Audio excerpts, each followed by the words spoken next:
Date 13 ಶುಕ್ರವಾರ ಹೊಸಕೋಟೆ ಬಳಿ ಬೆಳ್ಳಂಬೆಳಗ್ಗೆ ವಿಧಿ ಚೆಲ್ಲಾಟವಾಡ್ಬಿಟ್ಟಿದೆ. ಮನೆಯಲ್ಲಿ ಹೇಳ್ದೆ ಕೇಳ್ದೆ ಜಾಲಿ ರೈಡ್ಗೆ ಹೋದಂತಹ ಚಿಕ್ಕ ಚಿಕ್ಕ 7 ಹುಡುಗರ ಬಾಳು ಅರಳುವ ಮುನ್ನವೇ ಬಾಡು ಹೋಗಿದೆ. 200 ಕಿಲೋಮೀಟರ್ ವೇಗದ ಜಾಗರೂಕತೆಯ ಚಾಲನೆ ದೇಹಗಳನ್ನ ಛಿದ್ರ ಮಾಡಿಬಿಟ್ಟಿದೆ. ಸಾವಿನ ಮನೆಯಲ್ಲಿ ಹೆತ್ತವರ ಆಕ್ರಂದನ ಕಣ್ಣೀರ ಕೋಡಿ ಒಡಿಸ್ತಾ ಇದೆ. ಬಿಕ್ಲು ಶಿವ ಮರ್ಡರ್ ಕೇಸ್ಗೆ ಬೇದರಹಳ್ಳಿ ಭೂಚಕ್ರ ಸುತ್ತಿದೆ. ಲಿಂಕ್ ಕೆದಕಿದ ಸಿಐಡಿ ಬೈರತಿಗೆ ಬೆಂಡೆತ್ತೋಕೆ ತಯಾರಿಯನ್ನ ನಡೆಸಿತ್ತು. ಆದರೆ ಮೆಡಿಕಲ್ ಟೆಸ್ಟ್ಗೆ ಕರ್ಕೊಂಡು ಹೋದಾಗ ಹೃದಯ ಸಂಬಂಧಿ ಕಾಯಿಲೆ ಕಾಣಿಸಿದೆ.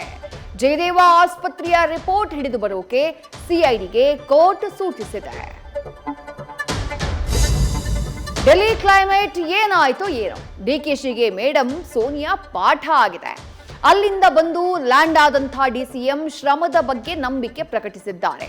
ಶೀಘ್ರವೇ ಡಿಕೆಶಿ ಸಿಎಂ ಆಗ್ತಾರೆ ಎಂದ ಹೆಬ್ಬಾಳ್ಕರ್ ಸಹೋದರನ ಹೆಬ್ಬಯಕೆಗೆ ಪರಂ ಖರ್ಗೆ ಮಾತು ನೆನಪಿಸಿದ್ದಾರೆ. ಅತ್ತ ಅಶೋಕ್ ಕಿಡಿಯಾಗಿದ್ದಾರೆ. ಆಂತರಿಕ ದಂಗೆಗೆ ಬಳಲಿ ಬೆಂಡಾದ ಬಾಂಗ್ಲಾದಲ್ಲಿ ಸ್ಥಿರತೆಯ ಸೂರ್ಯೋದಯವಾಗಿದೆ.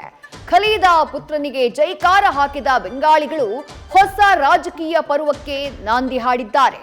ಯೋನಸ್ ಮಧ್ಯಂತರ ಸರ್ಕಾರ ಕೊನೆಯಾಗ್ತಾ ಇದ್ದು ಭಾರತ ಸಂಬಂಧ ಸುಧಾರಣೆಯ ನಿರೀಕ್ಷೆಗಳನ್ನ ಹೊಂದಿದೆ. ಇವತ್ತು ಪ್ರಧಾನಿ ಕಚೇರಿಯ ವಿಳಾಸ ಬದಲಾಗಿದೆ. ಇಂಡಿಯನ್ ಪವರ್ ಪ್ಲೇ ಸೇವಾ ತೀರ್ಥದಿಂದಲೇ ಶುರುವಾಗಲಿದೆ. ಬ್ರಿಟಿಷ್ ಕಾಲದ ಸೌತ್ ಬ್ಲಾಕ್ನಿಂದ ದಶಕಗಳ ಕಾಲ ನಡೀತಾ ಇದ್ದ ಆಡಳಿತ ಅಂತ್ಯವಾಗಿದ್ದು ಭವ್ಯ ಕಟ್ಟಡಕ್ಕೆ ಸ್ಥಳಾಂತರವಾಗಿದೆ. ಇದು ನವ ಭಾರತದ ಸಂಕೇತ ಅಂತ ಹೇಳಿ ಕೇಂದ್ರ ಬಣ್ಣಿಸಿದೆ. ನ್ಯೂಸ್ ಫಸ್ಟ್ ನಿರ್ಭೀತಿಯಿಂದ ನಿಮ್ಮ ಪರವಾಗಿ.